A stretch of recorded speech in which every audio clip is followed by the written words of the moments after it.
Let's take a look at the scoreboard here. Actually, let's take a look at the rosters if we can for just a brief moment because I want you guys to know where all the teams are sitting at. Of course, we have the German Empire facing off against the United Kingdom. So we'll take a look at the scoreboard in a little bit. But in the meantime, though, let's talk about this gameplay. And here also, by the way, is the spectator mode, what you guys are used to if you had played Battlefield 4, if you played Battlefield Hardline.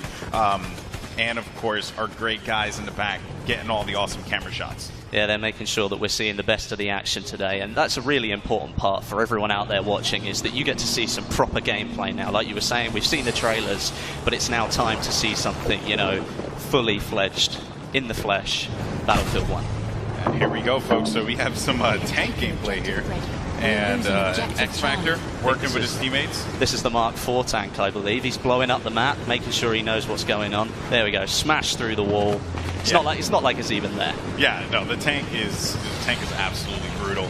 So now X Factor is going to be inside of the tank, working with mids here to clear this spot, and now moving over to, I believe this is going to be Stone Mountain's POV. Yeah, I believe so. Oh, he's got one of the classic weapons out there, using the sniper rifle. One of my favorite weapons to use on the battlefield. Okay, so now just to kind of give everyone an update as to what it is that we're going to be playing. It will be Conquest, what you know, what you love from Battlefield. 6 points up for grabs for those of you who may be new to the franchise. Look at that tank. Look at it. It's just incredible. Look. That is one of the heavy tanks that you're going to be seeing in play as well. Good shots, though, trying to lay down with that pistol. Is he going to take him? Grenade going out. You can see the bolt action shots too, and also some of the variants that you're going to see a unique. Oh, gets him right in front, but that's going to be an assist. Fantastic. Something that you're going to see today is all the different weapons that are going to be available, and well, there are quite a lot of them we're going to get through today, and loads of different perspectives. So you'll get an all-round feel for Battlefield 1 in the Conquest game mode. Yeah, this is looking insane right now. This cinematic shot. Look at all the players running around. It's fantastic. Good stuff indeed. So continuing to move forward, trying to go for that cheeky no-scope. Not going to find that one. But progress continuing on forward. Blue team currently, if I'm reading that screen correctly, has 2 points, working on A and E as well. They're leading 26-19 as well, which means they've got the upper hand so far. German Empire versus the United Kingdom. Look Airplane battle. Now, when I did the Battlefield 4 Showdown, one of my favorite things to capture were the airplane battles, right? And here we are yet again with the biplanes. Something that I don't think... Got hung up there. That would have been bad, man. That would have been bad. That would not have been good. And you could see, actually, that... Oh, no, don't go into the ground. Okay, well, he's out of there. Just taking a quick pit stop, that's all. Yeah, you know, just look at the scenery, though. Emergency landing. Everything going on around you. There's tanks on the ground, all the airplanes up in the sky. Now we have 24-36, and Monastery currently being capped here. Let's see what X Factor can do. Working with Major Nelson as well, and Richard Sherman, as well as one cheesy Mopo. Great name. Using the SMG. Oh, wait. Pulling up one of the mounted weapons. Yeah, the mounted weapons here, of course, if you're holding off on this flank here, you have to be very mindful too, because tanks can come in and just shred that wall. Yeah, right. If you think you're going to be able to maintain position there for a long time, as soon as they get wind that you're holding that spot, they can send a tank there and just absolutely destroy. And a couple things to note about the tank classes as well: it is an actual class that you select, and then you go into the game with the tank class, which has its own gun, its own tools, all these different items. You can pick up a tank from the battlefield as you would in other battlefields, but now with the tank class system, it is a class designated to vehicle drivers. Correct. So if you want to spawn in and make sure you are that tank driver, when you pop out of it, if you ever have to leave it for any reason, you will have your own loadout, which is something a little bit different that we haven't seen before. Keep in mind too, the red team has the lead here, and they have managed to get out of this one. Look at Jamie Foxx. He's really getting into it, isn't he? Yeah, he's going in. He's singing to the camera. Honestly, I'm sweating right now. It's the emotion. It's the emotion. Look at it. You saw his eyes. You saw the love in his eyes. The love and the pain. Oh, man, goodness. So we got a lot of action going on, though, inside of the monastery here. Look at it. It's already fully destroyed. Yeah, it's fantastic. The scenery that's on offer. Oh, taken out. Nice. Taken out. Nice stuff. So Celatrix's going to get that kill, or that drop there. Let's see what we have as we potentially switch perspectives. And you saw right there, as a matter of fact, too, that was the way that you spawn in. Yeah, I was hoping that we could have actually caught that view for a brief moment, because it is so cool how you spawn into the game. So in previous Battlefield titles, you had a 2D map that just showed you where everything was going on in the battlefield, right? Yep, correct. This time around, though, that map that was once 2D, that is the actual game itself. Like the match that is taking place, all the players move, you can see the explosions happening throughout the battlefield. It's all there. And then when you spawn in, you actually swoop into it. Good stop there. And again, trying to see who is that. It's going to be Doom 49. Yeah. So it will be Doom 49. Oh, can he take him? Oh, he got the assist. He got the assist. I mean, you were going back. Let's go back to the spawn screen. It gives you a feeling like where you're zooming in, you're a lot more aware of what's going on around you, because you can see the explosion, you can see that player moving. If an enemy's spotted up, then it gives you the chance to maybe switch where you might want to spawn, so you don't die as soon as you jump in. Yeah, it's a really just cool looking moment too when you just swoop into that site. But here we go, over to Matt's perspective here, as he's just going to... Going in with the SMG, nice close quarters weapon. That's right. Good using it to full effect. Multiple variants as well for that one that players are going to have the option to use here in this particular build. And I think that was an anti-tank grenade that he just picked up there. And check out Snoop Dogg. He's waiting to see if anyone's going to charge up on this trench here, trying to work with his teammates. Well, you can see the concentration. Look at all these players. They're all just looking out, going, right, well, I've got to really concentrate here. I've got to make sure that I'm in... That you can see Stone Mountain there just behind. He's making sure that, yep, see, he's telling his players what to do. Getting the troops to fall in line, man. Getting the troops. And here we go. So this is the spawn system.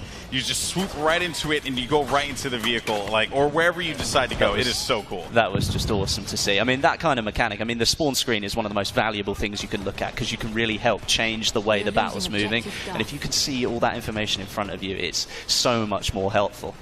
And there are a variety of items that you could use as well, gadgets that you'll see players use. I think we saw the anti-vehicle grenade just a little while ago. Back over to the spawn again, and moving in with Major Nelson here. Yep, Major Nelson. See what he can do. Leading the troops. Actually, I believe this is Rival X. I think this is X Factor. You think it's X Factor? No offense to Larry. Love Larry to death. Good friend of mine. I just haven't seen Larry move like this in quite a while. So I don't know if that's Major Nelson. But here comes the airship, Westy. This is the special bit. So what you've got is an extremely powerful piece of weaponry right here. Is it the British Army have got this one right now? Yeah, so because of that, the way it works essentially is that you want to look at it as when the team is down, it's that last-ditch opportunity, that last effort to be able to get back into the game. And the airship, if used properly, can cause a lot of damage. It is an incredible piece of weaponry, a behemoth, if you will. I mean, obviously, though, it's a huge target. As we can see, it's getting shot already. So it's not something that you're likely to miss in the sky, but all that power right there. If you were down and you needed to take a couple of flags back in Conquest, this could give you the power to do that. You can absolutely obliterate people with the guns that are on it. Infantry don't stand a chance. So it really is the last ditch, but you could turn things around. The plane just landed right in front of us.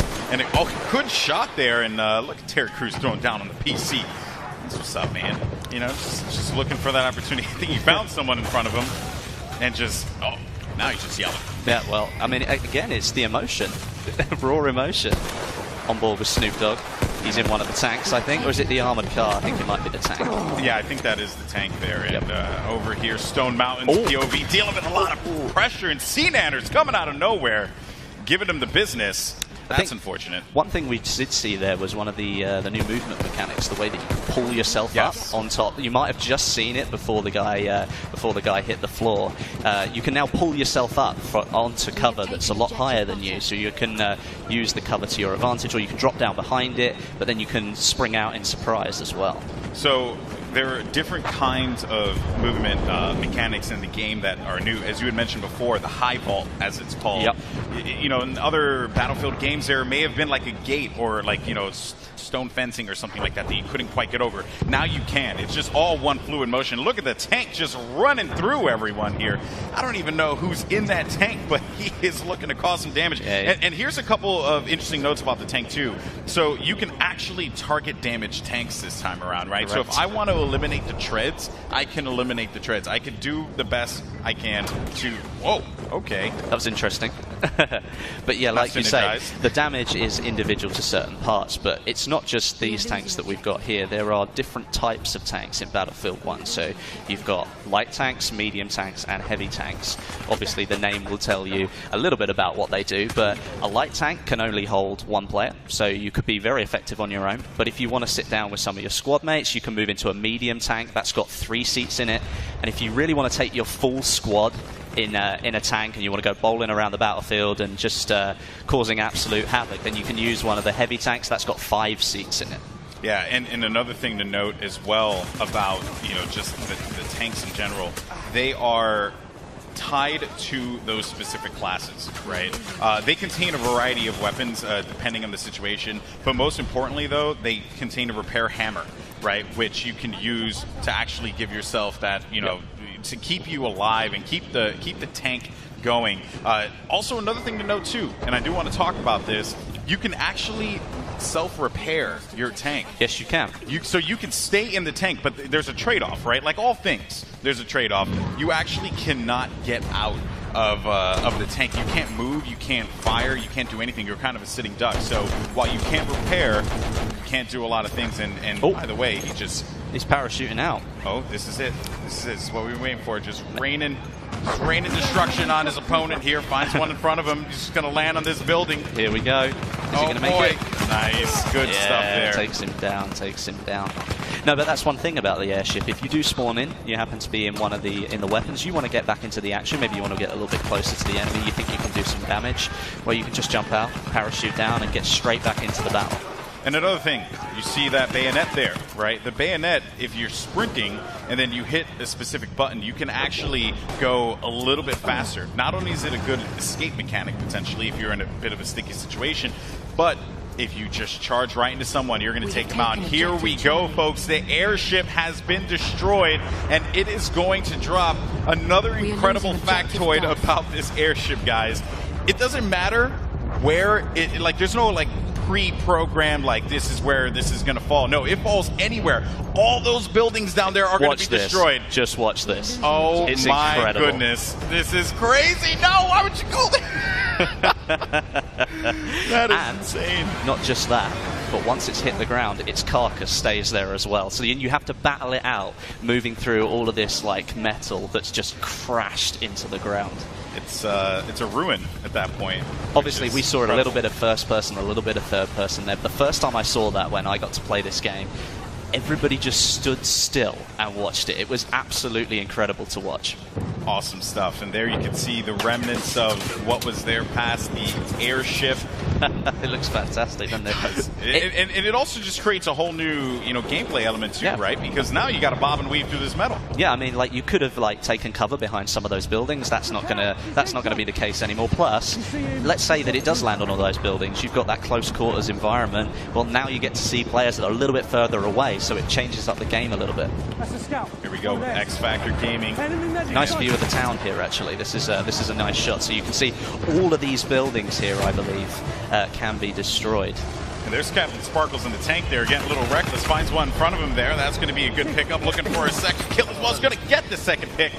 Good job indeed from X Factor Gaming. Every time we've gone on a perspective with him, he has been a beast, just doing the dirty work, man. I expect nothing less from X Factor. If you've ever played with him or you've ever had the opportunity to see him play, he is just an extremely good Battlefield player. Oh, but just as we say that. Oh, well, it's the curse of the commentator, isn't it? It's your fault. And there you have it, folks.